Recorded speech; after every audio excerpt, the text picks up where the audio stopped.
अस्सलाम वालेकुम एवरीवन। उम्मीद है आप सब खैरियत से होंगे।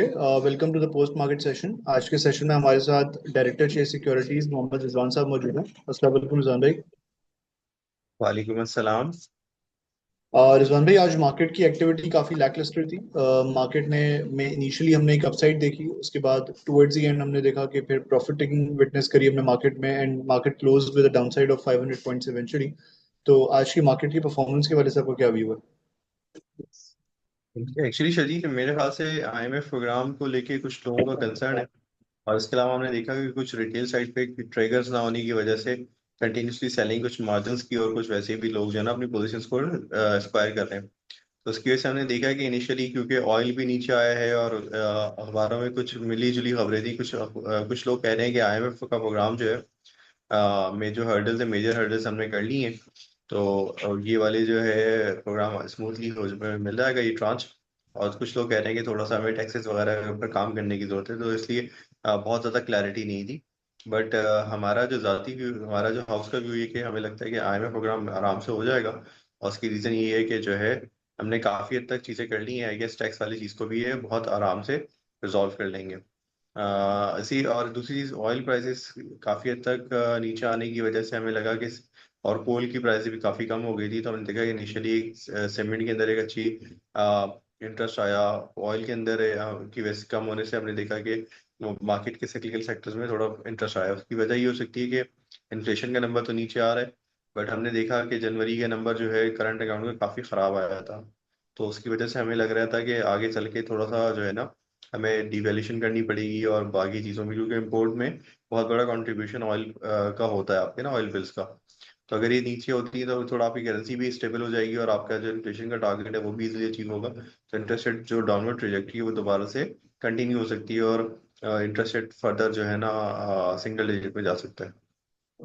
ये व्यू था बाजार के अंदर। सॉरी, जो चीज़ आपने पूछी थी मैं शायद इसको थोड़ा सा अपने जवाब में उसको मिक्स कर गया। मेरे ख्याल से बाजार के अंदर इन्हीं इसी वजह से एक अच्छी सुबह हमने 500 साढ़े 500 पॉइंट की तेजी देखी। फिर आते हुए बाजार के अंदर जो है ना, मेरे ख्याल से जो है ना एक्साइटमेंट, तो मतलब एक वो समझ ले कि कॉन्फिडेंस आते आते आएगा। तो 550 पॉइंट पे जाने के बाद थोड़ा सा ऑयल को का वेट अच्छा होता है, पाको नीचे आया। ईएनपी में प्रेशर आया, तो वैसे हमने देखा कि उसकी वजह से बाजार में उनके वेट की वजह से वो स्टॉक्स है ना फिर की वजह से इंडेक्स नीचे आ गया। ऑल्दो जो सीमेंट स्टॉक्स है लीगल, उनमें इतनी ज्यादा करेक्शन नहीं आई, बल्कि वो थोड़ा प्लस ही बंद हुए थे। बिल्कुल। आज के अगर हम टॉप परफॉर्मर की बात करें तो वॉल्यूम वाइज सबसे ज्यादा कंट्रीब्यूशन, वॉल्यूम वाइज जो आज वॉल्यूम लीडर था वो पीआईबीटीएल था। इसमें हम देख रहे हैं कि पिछले कुछ सेशन से काफी बेहतर काम हो रहा है। तो पीआईबीटीएल में आपको क्या लग रहा है, इसमें क्या व्यू बन रहा है, तेजी की क्या वजह है?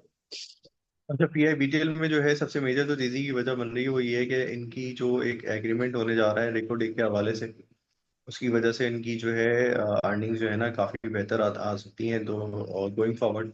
और एक इनको कंसिस्टेंट बेसिस पे एक अच्छा लॉन्ग टर्म कॉन्ट्रैक्ट मिल जाएगा, क्योंकि जैसे ही पीओ रेको डे की सेक्शन स्टार्ट होगी, तो ऑब्वियसली फिर वो सस्टेनेबल बेसिस पे उनकी प्रोजेक्ट चलेगा। तो उनको एक जैसे इनका जो पावर प्लांट से कॉन्ट्रैक्ट होता है ना, वो सीजनल नहीं होता। वो कोयला की सप्लाई जो है ना वो कर रहे होते हैं।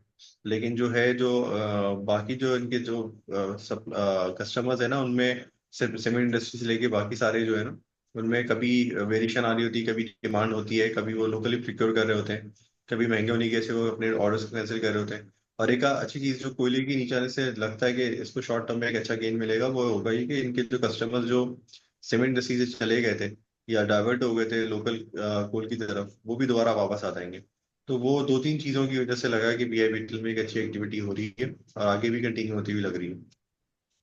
बिल्कुल। मेनली जो है वो हमने देखा कि सीबीआई का नंबर भी लास्ट मंथ का काफी बेहतर आया था। तो उसको देखते हुए क्या एक्सपेक्टेशंस बन रही हैं अगले हफ्ते जो मॉनेटरी पॉलिसी की मीटिंग है? देखिए, मॉनेटरी पॉलिसी में मेरा ख्याल है कि इस दफ़ा, क्योंकि ऑयल अभी सिर्फ 2-3 दिनों से नीचे आना शुरू हुआ है, ऑयल मॉनेटरी पॉलिसी के लिए या फैसला जो होता है उसके लिए मेरा ख्याल है कि कंसिस्टेंट बेसिस पे आपको जो है ऑयल का नीचे आना होगा। मतलब सस्टेनेबल बेसिस पे एक आध क्वार्टर अगर ऑयल 60 वाट के अराउंड रहता है, तो फिर डेफिनेटली जो है जो अगली मॉनेटरी पॉलिसी होगी उसमें कोई ना कोई एक्शन हो सकता है। अभी आईएमएफ प्रोग्राम का रिव्यू भी चल रहा है, प्लस आपका जो है मॉनेटरी पॉलिसी में अभी भी कोई मतलब अभी इस टाइम पर अगर सिर्फ आप इन्फ्लेशन को बेस बना के इंटरेस्ट रेट को काट देंगे, क्योंकि जगह तो बनती है, लेकिन मुझे लगता है वो थोड़ा सा वेट एंड सी करेंगे, क्योंकि मार्च के महीने में, जिससे अगर आप आज का आर्टिकल देखें बिजनेस रिकॉर्डर का, उसमें उन्होंने क्या लिखा है कि मार्च के नंबर शायद 1% भी नीचे आए, फिर उसके बाद बेस इफेक्ट खत्म होने की वजह से शायद नंबर ऊपर आना शुरू होगा। ऑल्दो वो एक्सपेक्ट कर रहे हैं कि नंबर फिर भी सिंगल डिजिट में ही रहेगा, which is a good thing.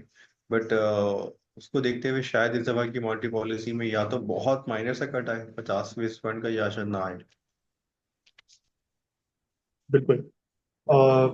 Last question मेरा जो है वो ये है कि हम देख रहे हैं कि इंटरनेशनल मार्केट जो है वो थोड़ी बहुत डिस्टर्ब्ड है। यूएस मार्केट्स में भी रिसेंटली हमने करेक्शन देखी है। फिर Indian markets, obviously Asian markets में सबसे ज़्यादा हमारे लिए रेलिवेंट इंडियन मार्केट्स होती हैं। तो इंडियन मार्केट में भी हमने जो है वो रिसेंटली काफ़ी शार्प करेक्शन देखी है।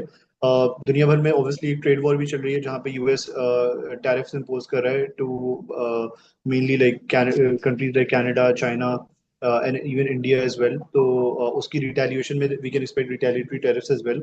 तो इसका क्या इम्पैक्ट लग रहा है ओवरऑल जो ग्लोबल सिनेरियो है हमारी मार्केट के ऊपर?